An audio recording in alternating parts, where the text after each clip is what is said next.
Hello बच्चों, नमस्कार। रसायन विज्ञान की ऑनलाइन क्लास और अपने YouTube channel Vijendra sir chemistry पर मैं आप सभी का हार्दिक स्वागत करता हूं, अभिनंदन करता हूं। जैसा कि मैं आपको बताना चाहूँगा, अपना रसायन विज्ञान का सरफेस केमिस्ट्री पृष्ठीय रसायन चैप्टर चल रहा था। इसकी 7 क्लासें मैं आपको कंप्लीट करवा चुका हूँ। आज इसकी 8th क्लास के बारे में, 8वें लेक्चर के बारे में अपन बात करेंगे। इससे पहले मैं आपको बताना चाहूँगा, अपन पढ़ रहे थे जो कोलाइड स्टेट थी, यानी कोलाइडों का वर्गीकरण पढ़ रहे थे। अपन क्या पढ़ रहे थे? कोलाइडों का वर्गीकरण। और इसमें अपन ने पहला वर्गीकरण पढ़ भी लिया था।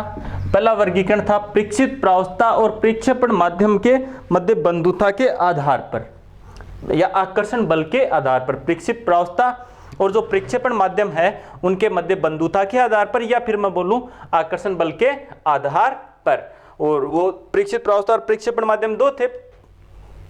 इनके मध्य आकर्षण है तो द्रव्य स्नेही कोलाइड बना था, और यदि प्रतिकर्षण है तो द्रव्य विरोधी कोलाइड। और इनकी प्रॉपर्टीज के बारे में अपन ने सबने डिस्कशन कर लिया था। अब अपन पढ़ेंगे प्रक्षिप्त प्रावस्था के कणों के आकार के आधार पर। तो पहला वर्गीकरण प्रक्षिप्त प्रावस्था एवं प्रक्षेपण माध्यम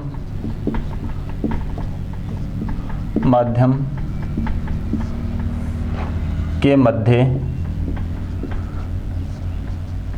आकर्षण बोले या फिर बोले बंधुता के आधार पर। दूसरा वर्गीकरण अपन पढ़ेंगे प्रक्षिप्त प्रावस्था के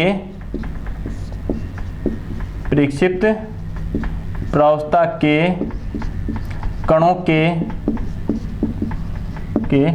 आकार के आधार पर।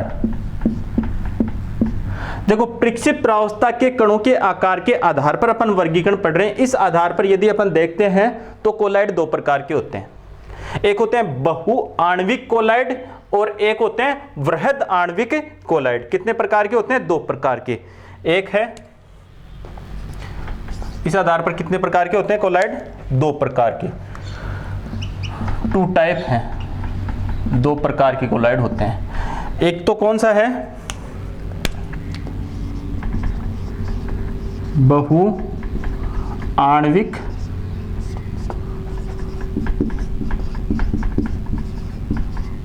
कोलाइड और एक है वृहद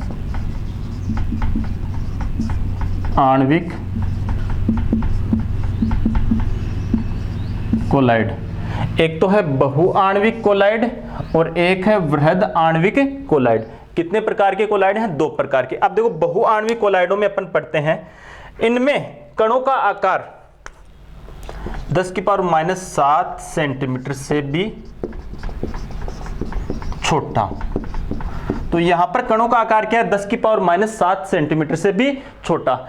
इस प्रकार के कोलाइडों में क्या होता है कि ये कण या ये जो अणु होते हैं वो संगुणित हो जाते हैं या आपस में क्या हो जाते हैं? मिल जाते हैं। किसके द्वारा? दुर्बल वान डर वाल्स बलों द्वारा। कौन से बलों द्वारा? दुर्बल वान डर वाल्स बलों द्वारा। और किस साइज का? कोलाइडी आकार ग्रहण कर लेते हैं। क्या कर लेते हैं? कोलाइडी आकार ग्रहण करते हैं। इस प्रकार से जो कोलाइडी विलयन बनते हैं वो क्या कहलाते हैं? बहुआण्विक कोलाइड कहलाते हैं। अर्थात कणों का आकार 10⁻⁷ सेंटीमीटर से भी क्या रहता है? छोटा। और ये जो कण हैं या फिर जो अणु हैं वो क्या हो जाते हैं? एक दूसरे के साथ दुर्बल वान डर वाल्स बलों द्वारा जुड़ जाते हैं और कोलाइडी आकार ग्रहण कर लेते हैं। और इस प्रकार का जो कोलाइड होता है वो कहलाता है बहुआण्विक कोलाइड। जैसे सल्फर का कोलाइड की बात करें, सल्फर का कोलाइड, ये जो सल्फर का कोलाइड है इसमें S8 के 1000 अणु, लगभग 1000 अणु क्या रहते हैं? एक साथ दुर्बल वान डेर वाल्स बलों द्वारा जुड़े रहते हैं और किस साइज के कोलाइड यानी किस साइज के कोलाइडी आकार का अणु बना लेते हैं और इस प्रकार से जो बनेगा वो क्या बनेगा, बहुआण्विक कोलाइड।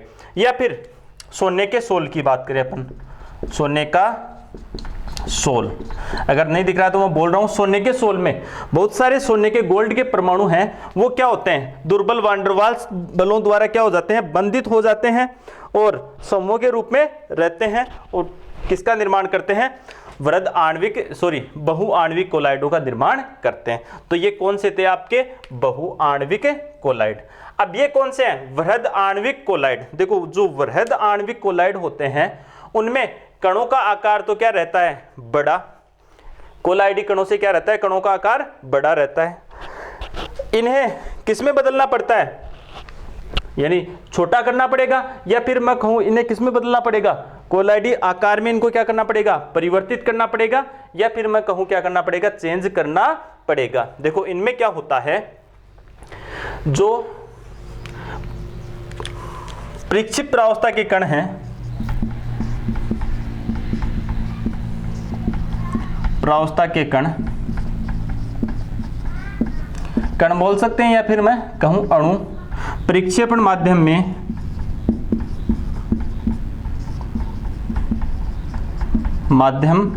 में वितरित होकर कोलाइडी आकार ग्रहण कर लेते हैं, आकार ग्रहण कर लेते हैं। यानी जब प्रक्षिप्त प्रावस्था के कण यानी जो बड़े अणु होते हैं, प्रक्षिप्त प्रावस्था वाले हैं, प्रक्षेपण माध्यम में वितरित होते हैं, तो वो क्या हो जाते हैं, कोलाइडी साइज के आकार के अणु की साइज गेन कर लेते हैं या प्राप्त कर लेते हैं, और इस प्रकार के जो कोलाइड बनेंगे वो वृहद आणविक कोलाइड। यानी पहले जो कोलाइडी जो कण हैं वो उनका आकार क्या है, बड़ा, जब उनको अपन प्रक्षेपण माध्यम में डालते हैं तो वो घुल करके कोलाइडी आकार के कणों में बदल जाते हैं, और इस प्रकार से जो विलयन बनेगा, जो कोलाइडी विलयन बनेगा, उसी विलयन को अपन कौन सा विलयन कह रहे हैं, वृहद आणविक कोलाइड। क्लियर हुई ये बात सभी को। अब देखो ये भी दो प्रकार के होते हैं, एक तो प्राकृतिक वृहद अणु, प्राकृतिक वृहद अणु होते हैं एक तो, और एक होते हैं कृत्रिम वृहद अणु। कितने प्रकार के बताएं, एक तो प्राकृतिक होते हैं और एक होते हैं कृत्रिम वृहद अणु।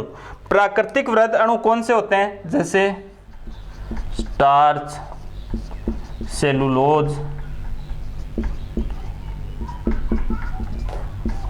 प्रोटीन, जिलेटिन, या फिर बात करें एंजाइम। ये कौन से हैं, स्टार्च है, सेलुलोज है, प्रोटीन है, जिलेटिन है, या फिर एंजाइम है। ये कैसे वृहद अणु हैं, प्राकृतिक वृहद अणु। इसी प्रकार कृत्रिम वृहद अणु कौन से होते हैं, जैसे नाइलॉन है, पॉलीथीन है। नायलॉन की बात कर सकते हैं अपन, पॉलीथीन की बात कर सकते हैं, प्लास्टिक अथवा कोई पॉलीस्टाइरीन की भी बात अपन कर सकते हैं। प्लास्टिक या पॉलीस्टाइरीन, ये कैसे हैं, ये कृत्रिम वृहद अणु। कैसे वृहद अणु हैं ये, कृत्रिम वृहद अणु। इस प्रकार से प्रक्षिप्त प्रावस्था और प्रक्षेपण माध्यम के आकार के आधार पर भी कोलाइड कितने प्रकार के बताए आपको मैंने, दो प्रकार के, बहुआण्विक कोलाइड, वृहद आणविक कोलाइड। ये दूसरा वर्गीकरण है, पहला वर्गीकरण मैं आपको बता चुका हूं। बहुआण्विक कोलाइड आकार इनमें 10⁻⁻7 से छोटा होता है, दुर्बल वान डेर वाल्स बलों द्वारा जुड़कर ये समूह में रहते हैं, ऐसे कोलाइड बहुआण्विक कोलाइड कहलाते हैं, और ये समूह का निर्माण करते हैं तो कोलाइडी आकार ग्रहण कर लेते हैं। सल्फर का कोलाइडी सोल होता है, उसमें S8 के लगभग 1000 या इससे अधिक अणु क्या रहते हैं, समूह के रूप में रहते हैं। तो अपन सोने के सोल में बात करें, वहां पर भी सोने के बहुत सारे परमाणु समूह के रूप में रहते हैं। वृहद आणविक कोलाइड, इसमें जो प्रक्षेप प्रावस्था के कण होते हैं या अणु होते हैं, प्रक्षेपण माध्यम में घुल करके कोलाइडी आकार के कणों का आकार ग्रहण कर लेते हैं। ऐसे क्या कहलाते हैं? वृहद आणविक कोलाइड। कितने प्रकार के होते हैं वृहद अणु? 2 प्रकार के, प्राकृतिक वृहद अणु और कृत्रिम वृहद अणु। ये चीज सबको क्या रहनी चाहिए? आपको क्लियर रहनी चाहिए। अब इसको आपको ऐसे ही डिनोट करना है। अब अपन पढ़ते हैं नेक्स्ट।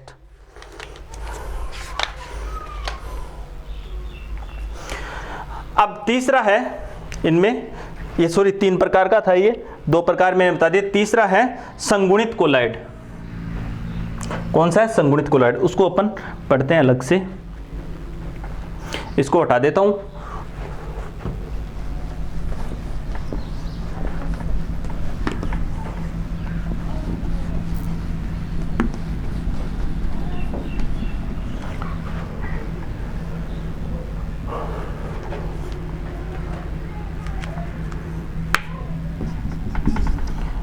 ये अभी आपको बताया मैंने बहुआण्विक, और एक कौन सा बताया आपको? वृहद आणविक। एक कौन सा होता है? संगुणित कोलाइड। संगुणित कोलाइड। अब देखो अपन बात करते हैं संगुणित कोलाइडों की। अपन संगुणित कोलाइड की बात करें तब मैं आपको बताना चाहूंगा, कुछ पदार्थ ऐसे होते हैं जो कम सांद्रता पर तो विद्युत अपघटन की तरह व्यवहार करते हैं और अधिक सांद्रता पर कोलाइडी विलयन की तरह व्यवहार करते हैं। ऐसे पदार्थों को ही अपन क्या कहते हैं? संगुणित कोलाइड कहते हैं। क्या कह रहा हूं मैं? कुछ पदार्थ ऐसे होते हैं जो कम सांद्रता पर किसकी तरह बिहेव करते हैं? विद्युत अपघटन की तरह व्यवहार करते हैं, और अधिक सांद्रता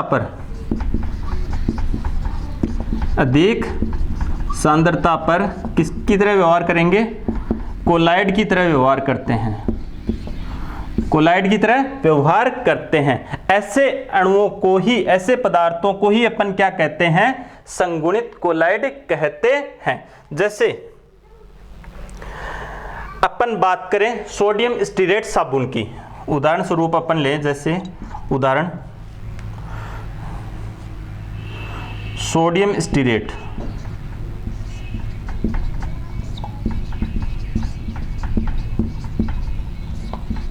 सोडियम स्टीरेट साबुन की क्या सूत्र होता है इसका? C17H35COONA, ये इसका फॉर्मूला होता है। अब यही जो सोडियम स्टीरेट साबुन है ये संगुणित कोलाइड की तरह व्यवहार करता है। ये कम सांद्रता पर तो किसकी तरह व्यवहार करेगा? इलेक्ट्रोलाइट विद्युत अपघटन की तरह व्यवहार करेगा, और अधिक सांद्रता पर क्या किसकी तरह व्यवहार करेगा? कोलाइड की तरह व्यवहार करेगा। और ऐसे पदार्थों को ही अपन क्या कहते हैं? संगुणित कोलाइड कहते हैं। इसका एग्जाम्पल मैंने लिया सोडियम स्टीरेट साबुन। यह किस प्रकार से आयनित होता है? यह निम्न प्रकार से आयनित होता है।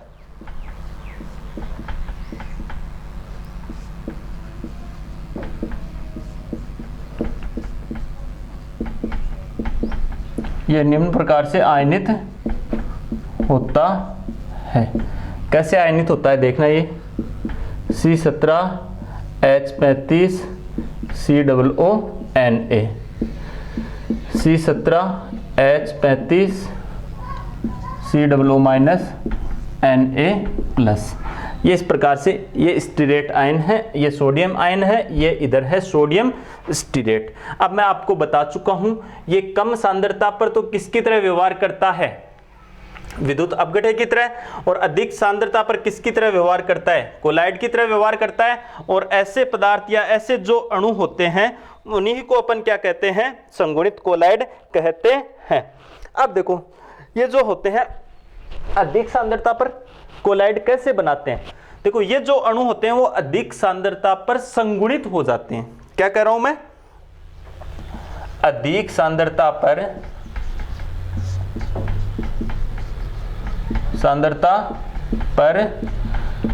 संगुणित होकर कोलाइडी विलयन का निर्माण करते हैं। किसका निर्माण करते हैं? कोलाइडी विलयन का निर्माण करते हैं।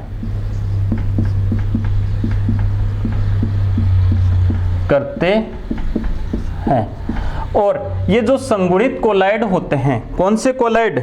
संगुणित कोलाइड। ये जो संगुणित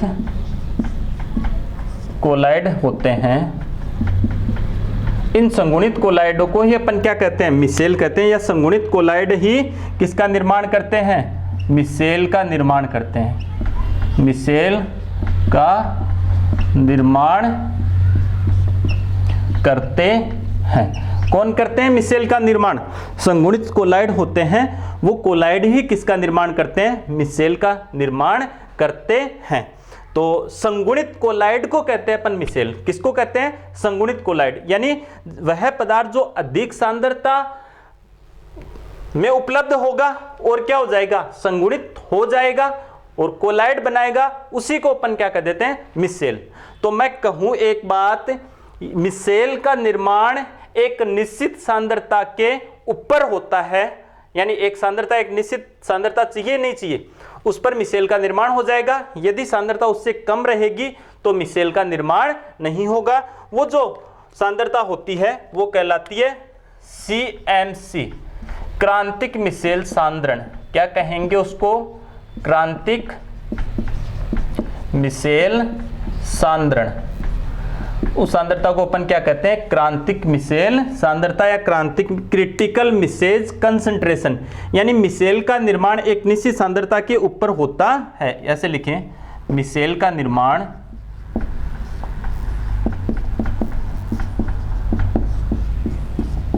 एक निश्चित सांद्रता के ऊपर होता है और उसी को अपन क्या कहते हैं? CMC, क्रांतिक मिसेल सांद्रता कहते हैं। और साबुन के लिए इस सांद्रता का मान, किसके लिए? साबुन के लिए इस सांद्रता का मान 10⁻³ मोल पर लीटर होता है। क्या होता है? 10⁻³ मोल पर लीटर होता है। तो प्रत्येक जो पदार्थ होता है, प्रत्येक जो कोलाइड होता है, उसके लिए CMC का मान क्या होता है? अपना इंडिविजुअल मान होता है। एक क्या होता है? अलग अलग होता है। यानी पृथक पृथक जो अलग अलग मिसेल होंगे उनके लिए CMC का मान भी क्या रहेगा? अलग अलग होगा। साबुन के लिए ये मान जो है वो इतना होता है। क्लियर हुई ये बात सभी को? अब अपन इसकी आगे बात करते हैं। तो इसका आप स्क्रीनशॉट ले सकते हो, इसी तरह से आपको नोट्स में इसको डिनोट करना है। अब अपन पढ़ेंगे मिसेलीकरण की क्रियाविधि।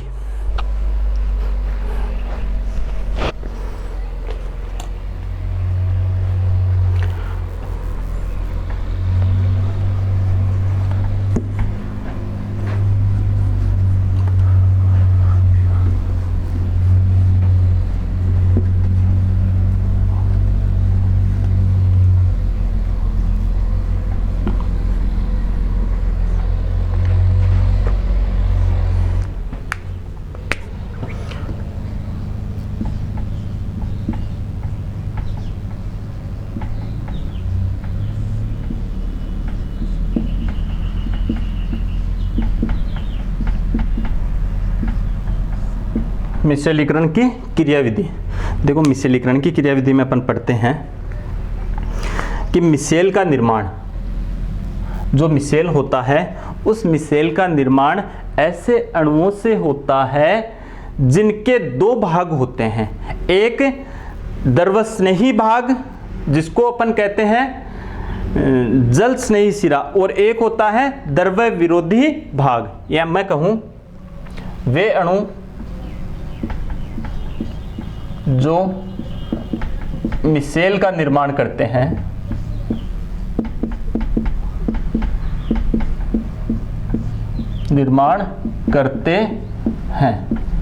उनके दो सिरे होते हैं।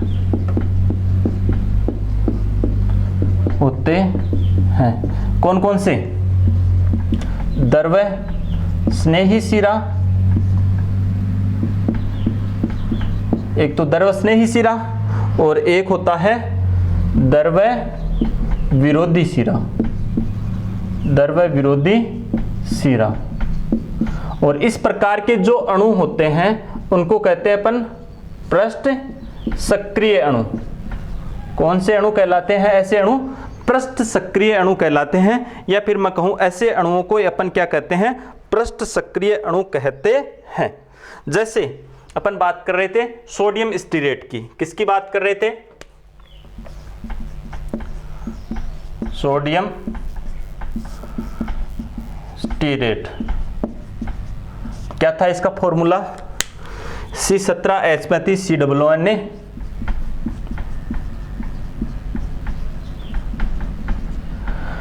तो यहां पर बताया ये मिसेल बनाएगा तो इसके दो सिरे होंगे, एक द्रव स्नेही सिरा, इसको जल स्नेही सिरा भी कहते हैं,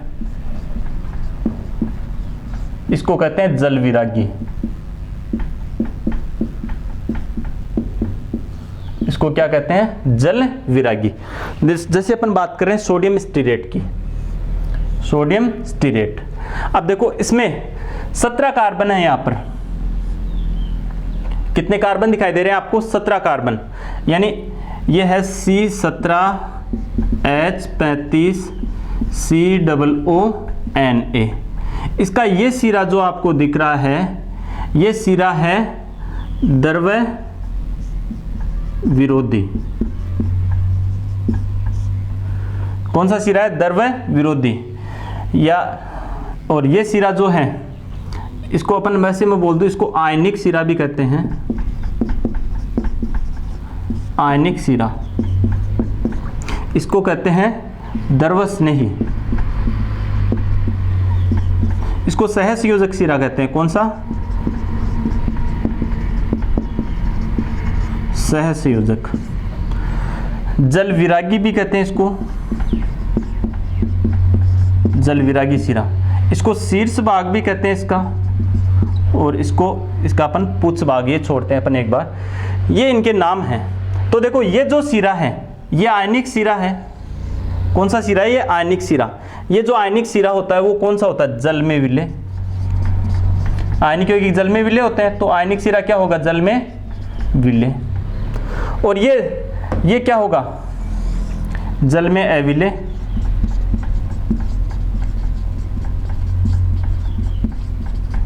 क्या होगा? ये जल में अविलय सिरा। क्लियर हुई ये बात? ये किसके साथ क्रिया करेगा? ये जैसे वसा है, चिकनाई है, या फिर गंदगी है, उसके साथ क्रिया करता है। और ये किस में विलय रहता है? जल में विलय सिरा रहता है। एक बार मैं थोड़ा सा इसको हटाता हूं, फिर आगे बढ़ाता हूं।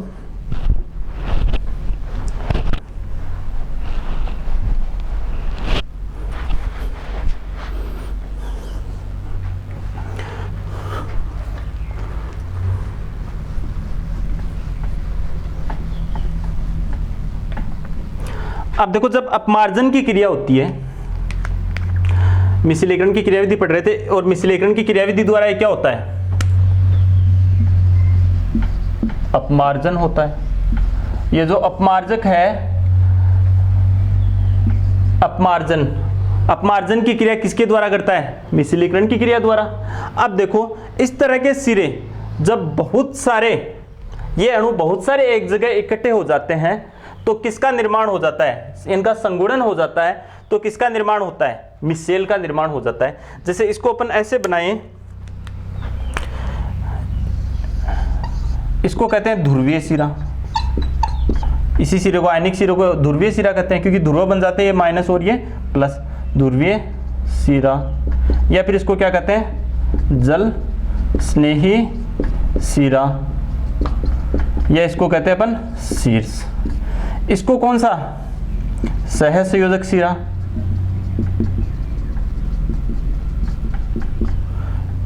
या इसको जल विरोधी सिरा, जल विरोधी सिरा कहते हैं। अब देखो ऐसे बहुत सारे अणु जब एक साथ संगुणित होते हैं तो क्या बनता है? कोलाइड, ये मिसेल बनता है। कैसे? जैसे इधर मैं कर रहा हूं, ये एक है, जैसे इधर मैं कर रहा हूं इनका सांद्रण, और ये इधर तनुकरण। एक मिनट थोड़ा सा, एक साइड तनुकरण किया और दूसरी साइड अपन ने क्या किया, सांद्रण।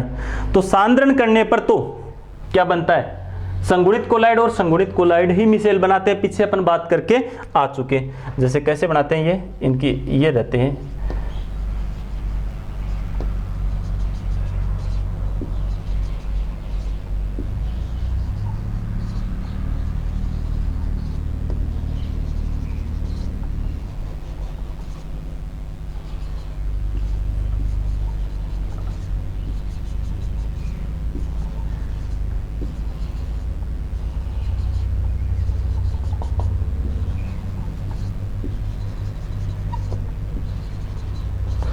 यह है मिसेल। क्या है ये, मिसेल। यहाँ पर ये मिसेल बन रहा है, मिसेल का यहाँ पर निर्माण हो रहा है सांद्रण द्वारा। अगर इसका अपन तनुकरण कर दें, क्या कर दें, तनुकरण कर दें, तो ये विद्युत अपघटन की तरह व्यवहार कर लेंगे। ये क्या रहेगा, यहाँ पर ये किसकी तरह व्यवहार कर लेंगे, ये विद्युत अपघटन की तरह व्यवहार कर लेंगे। जब इनका अपन सांद्रण करें तो ये संगुणित होंगे, और संगुणित कोलाइड किसका निर्माण करते हैं, मिसेल का निर्माण करते हैं। तो इस प्रकार से मिसेल का निर्माण होता है, यानी वे अणु जो मिसेल का निर्माण करते हैं उनके दो सिरे होते हैं। ये सिरे, जैसे सोडियम स्टीरेट के भी ऐसे अणुओं को पृष्ठ सक्रिय अणु कहते हैं, सोडियम स्टीरेट के दो सिरे हैं, ये ऐसे भी इसको बना सकते हैं। और जब इनका सांद्रण करें, ये संगुणित हो जाए तो ये मिसेल बना लेते हैं। यानी इस तरह के अणु, जब बहुत सारे अणु संगुणित हो जाए, बस इतना सा ध्यान रखना है, मिसेल का निर्माण करते हैं, उन अणुओं के दो भाग होते हैं, ये वाले ऐसे अणुओं को पृष्ठ सक्रिय अणु बोल देते हैं। क्लियर है। अब ये एग्जांपल बता दिया, ऐसे ये दो भाग मैंने बता दिए। इस तरह के अणु, बहुत सारे अणु जब संगुणित होते हैं वही कहलाता है मिसेल। और मिसेल बनना क्या कहलाता है, मिसेलीकरण कहलाता है। तो देखो ये सांद्रण हो रहा है इनका, ये बहुत सारे अणु एक साथ संगुणित हो रहे हैं, तो इस साइड में क्या बन गया, मिसेल। जब इनका तनुकरण कर दें, सांद्रण क्या करते हैं, कम, तो ये किसकी तरह व्यवहार करते हैं, विद्युत अपघटन की तरह ये क्या करते हैं, व्यवहार करते हैं। क्लियर हुई ये बात सभी को। अब देखो अपन मिसेल निर्माण द्वारा अपमार्जन की क्रिया पढ़ते हैं। कौन सी क्रिया पढ़ेंगे, मिसेल द्वारा अपमार्जन की क्रिया।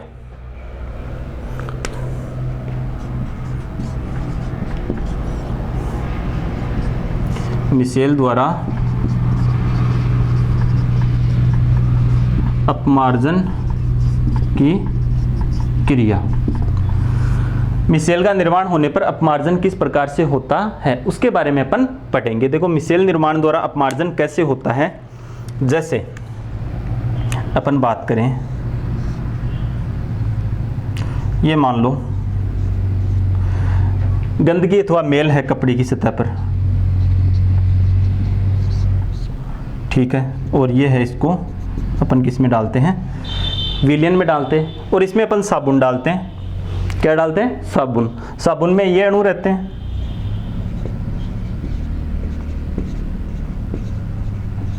अब देखो ये अणु मैं एक सतही बना रहा हूं यहां पर सिर्फ। इस गंदगी अथवा चिकनाई को ये सारे के सारे अणु इस तरह से घेर लेंगे, और ये घेरने के बाद में क्या बन गया, मिसेल बन गया।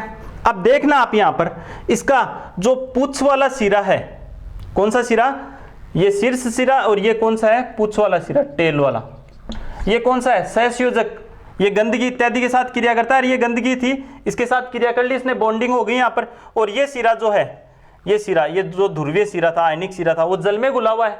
अब अपन कपड़े को थोड़ा सा मसलते हैं या फिर गर्म पानी में इसको डालते हैं, हिलाते हैं, तो ये जो गंदगी अथवा जो चिकनाई है वो इन मिसेल के अणुओं के साथ बूंद के रूप में अलग हो जाती है, और जो कपड़े की सतह है वो चिकनाई से मुक्त हो जाती है। इस प्रकार मिसेल निर्माण द्वारा अपमार्जन की क्रिया संपन्न होती है। एक बार फिर से समझना, मिसेल द्वारा अपमार्जन की क्रिया कैसे होती है। जैसे गंदगी अथवा चिकनाई है, उसमें मिसेल का कौन सा, द्रव विरोधी जल विरागी सहसंयोजक या पुच्छीय सिरा क्रिया करेगा, और ऐसे अणु साबुन के या सोडियम स्टीरेट के ऐसे अणु, इसको बहुत सारे अणु घेर लेंगे, किसका निर्माण कर लेंगे, मिसेल का निर्माण कर लेंगे।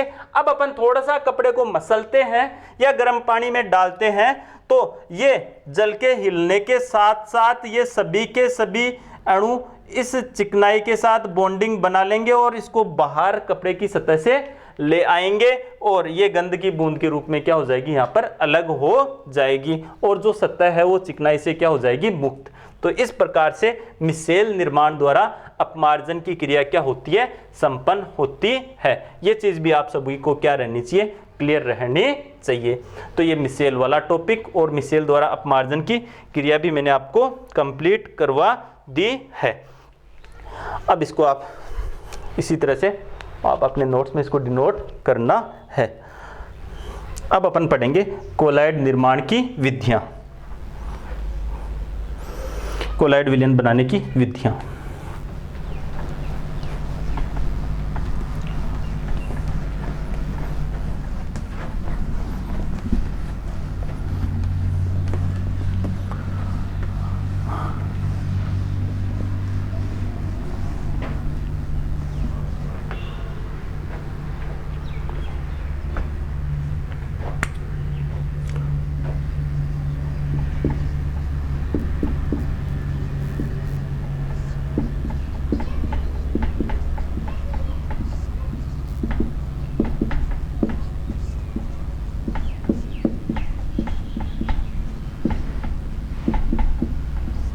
कोलॉइड विलयन बनाने की विधियां, अपन इसको कहें कोलॉइड विलयन बनाने की विधियां। देखो कोलॉइड विलयन कितने प्रकार के, दो प्रकार के देखे थे अपन ने, एक तो द्रव स्नेही कोलॉइड विलयन और एक द्रव विरोधी कोलॉइड विलयन। कौन कौन से देखे थे, द्रव स्नेही और एक कौन से देखे थे, द्रव विरोधी। ये अपन ने कोलॉइड विलयन इन दो के बारे में अपन ने देखा था। एक होते हैं द्रव स्नेही कोलॉइड विलयन और एक होते हैं द्रव विरोधी कोलॉइड विलयन। क्लियर है ये बात सभी को, द्रव स्नेही और द्रव विरोधी। अब देखो द्रव स्नेही कोलॉइड विलयन अपन बनाते हैं तो क्या अपने को कोई विशेष विधि की आवश्यकता होगी क्या?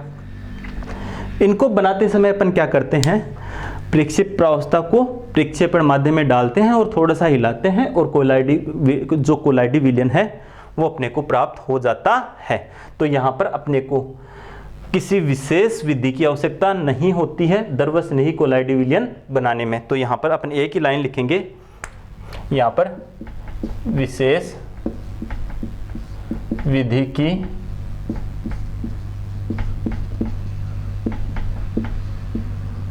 आवश्यकता नहीं होती है। यानी द्रव स्नेही कोलॉइड विलयन बनाने में अपने को कोई विशेष विधि की आवश्यकता नहीं होती है। इनमें क्या करते हैं अपन, सीधे ही प्रक्षेप प्रावस्था को प्रक्षेपण माध्यम में डालते हैं और हिलाते हैं और द्रव स्नेही कोलॉइड विलयन बन जाते हैं। कारण क्या है, क्योंकि प्रक्षेप प्रावस्था और प्रक्षेपण माध्यम के मध्य क्या पाया जाता है, अट्रैक्शन फोर्स पाया जाता है। अब जो द्रव विरोधी कोलॉइड विलयन होते हैं उनको बनाने के लिए विशेष विधियों की आवश्यकता होती है। जो द्रव विरोधी कोलॉइड विलयन होते हैं इन्हें बनाने के लिए अपने को विशेष विधियों की आवश्यकता होती है। किसकी आवश्यकता होती है, विशेष विधियों की आवश्यकता होती है। किसके लिए, द्रव विरोधी कोलॉइड विलयन बनाने के लिए, क्योंकि यहाँ पर प्रक्षेप प्रावस्था और प्रक्षेपण माध्यम के मध्य कौन से फोर्स, प्रतिकर्षण बल लगते हैं, हिला करके नहीं बनाया जा सकता है, विशेष विधि की आवश्यकता होती है। ये देखो ये विधियां दो प्रकार की होती है। यहां पर मैं लिखूं विशेष विधियों की आवश्यकता,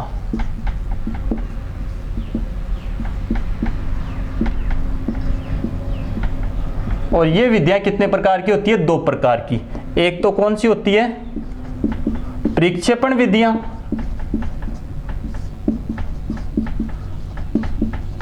और एक होती है संगणन विधियां।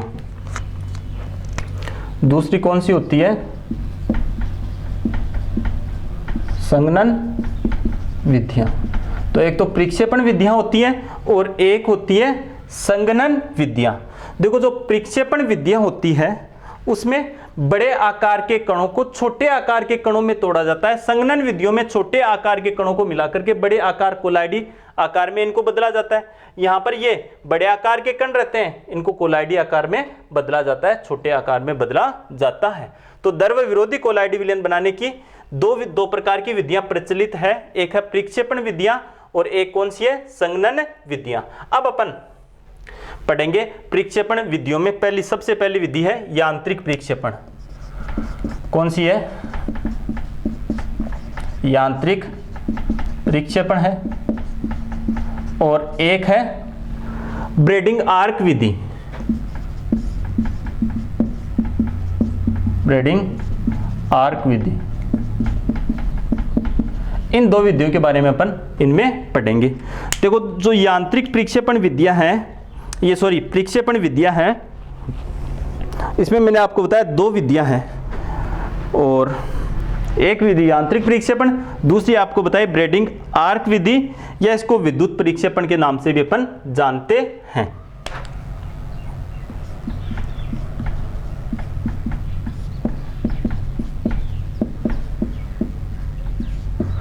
तो ये ब्रेडिंग आर्क विधि के नाम से एग्जाम में कई बार पूछी गई है विधि, तो इस विधि का अपने को स्पेशली ध्यान रखना है। कौन सी विधि है, ब्रेडिंग आर्क विधि या विद्युत प्रक्षेपण। देखो यांत्रिक प्रक्षेपण विधि में क्या होता है, एक विशेष आकार की चक्की लेते हैं जिसको अपन कोलाइडी चक्की भी बोल सकते हैं।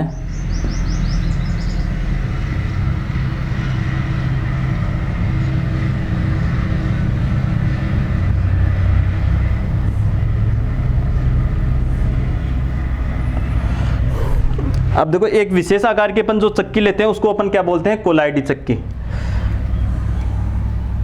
एक बार मैं आपको इसको थोड़ा बताता हूं, एक बार फिर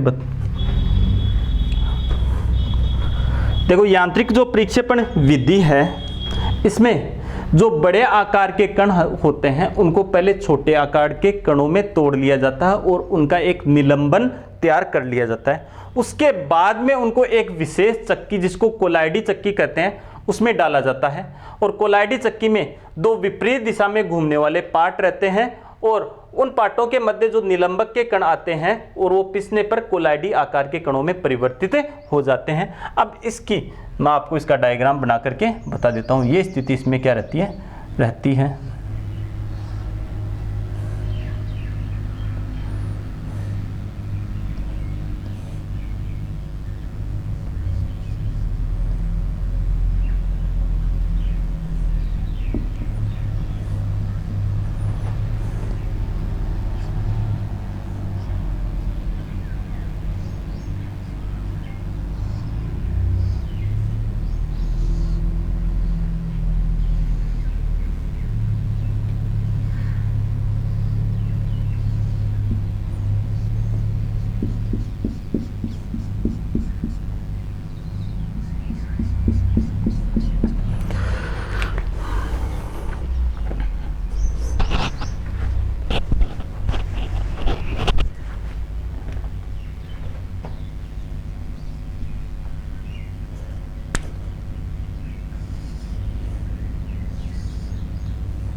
ये स्थिति नीचे रहती है।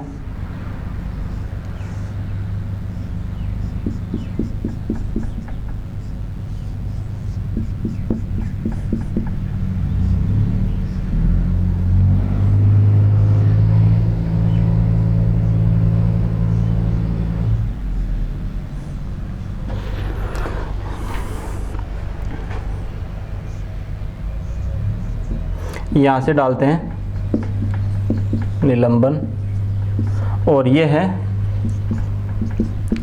विपरीत दिशा में घूमने वाले चक्की की तस्तरी। अब देखो ये जो दोनों पार्ट हैं ये विपरीत दिशा में पट्टों की सहायता से घुमाए जाते हैं। जैसे ही निलंबन इनके मध्य आएगा तो ये पट्टे इनको विपरीत दिशा में घुमाएंगे और ये जो निलंबन के कण हैं वो कोलाइडी आकार के कणों में परिवर्तित हो जाएंगे और इस सहायता से अपन पेंट, वार्निश, मरहम आदि के जो कोलाइडी विलयन होते हैं उनको तैयार करते हैं। रंजक या दांतों की क्रीम, रंजक हो सकता है, दांतों की क्रीम इत्यादि के कोलाइडी सोल अपन इन विधियों से प्राप्त करते हैं। तो ये है यांत्रिक प्रक्षेपण। बड़ी आसान विधि है, सभी बता सकते हो।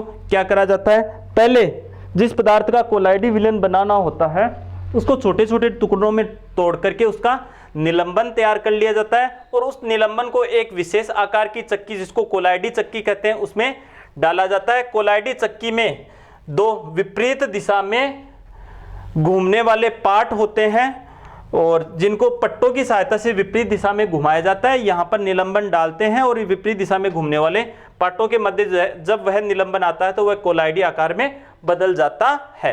और इससे कौन कौन से कोलाइडी विलयन, पेंट, वार्निश, मरहम, रंजक, दांतों की क्रीम इत्यादि के कोलाइडी सोल तैयार किए जाते हैं। बस यांत्रिक विधि में यही है। दूसरी है ब्रेडिंग आर्क विधि या विद्युत प्रक्षेपण। देखो इस विधि द्वारा धातुओं के कोलाइडी सोल तैयार किए जाते हैं। किसके? धातुओं के कोलाइडी सोल।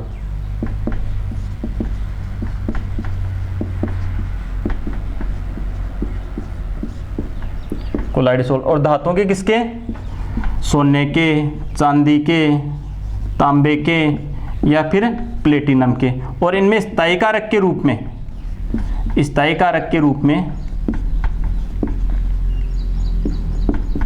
KOH मिलाया जाता है। क्या मिलाया जाता है? KOH। ये अपने को ध्यान रखना है। अब देखो ब्रेडिंग आर्क विधि क्या होती है। जिस धातु का कोलाइडी सोल अपने को बनाना होता है उस धातु के दो इलेक्ट्रोड लेते हैं। क्या लेते हैं? उस धातु के दो इलेक्ट्रोड लेते हैं। जैसे ये धातु के क्या ले लिए? दो इलेक्ट्रोड, ये माइनस वाला और ये प्लस वाला। अब देखो यहां पर जल भरा रहता है और इसके चारों तरफ क्या रहती है? ये बर्फ और ये जल। जो ब्रेडिंग आर्क विधि होती है उसकी संरचना ठीक इसी प्रकार की होती है। ये अगर आपको दिखाई नहीं दे रही है तो इसको मैं थोड़ा ऊपर बना देता हूं। चलो इसको हटा करके यहाँ पे रख देता हूं मैं इसको।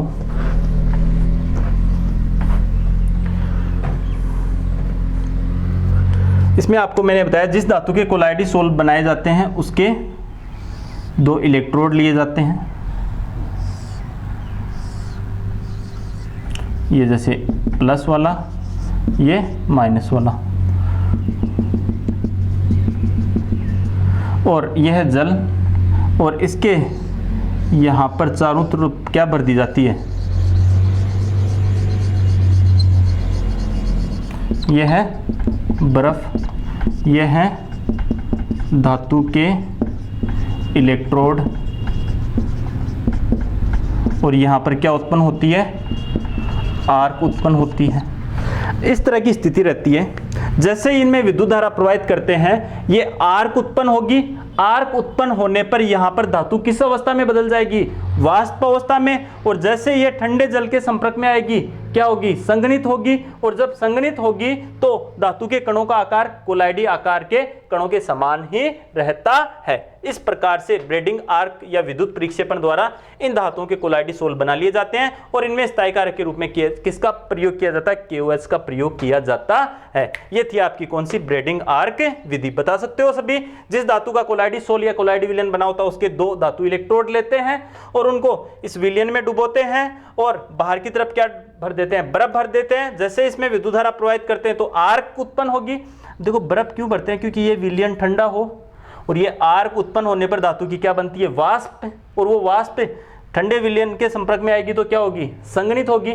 और संघनित होगी तो ये जो धातु के जो कण है संघनन होने पर उनका आकार कोलाइडी आकार के कणों के समान ही रहता है। इस प्रकार से इन धातुओं के कोलाइडी सोल बना लिए जाते हैं। और द्रव विरोधी कोलाइडों में स्थायी कारक के रूप में भी कुछ ना कुछ मिलाया जाता है। यहाँ पर स्थायी कारक के रूप में क्या मिलाया जाता है? KOH मिलाया जाता है। तो ये कौन सी विधियां थी? 2 विधियां, प्रक्षेपण विधियां। अब कौन सी विधि पढ़ेंगे अपन नेक्स्ट क्लास में? संघनन विधि। आज की क्लास में बस इतना ही। थैंक यू, धन्यवाद।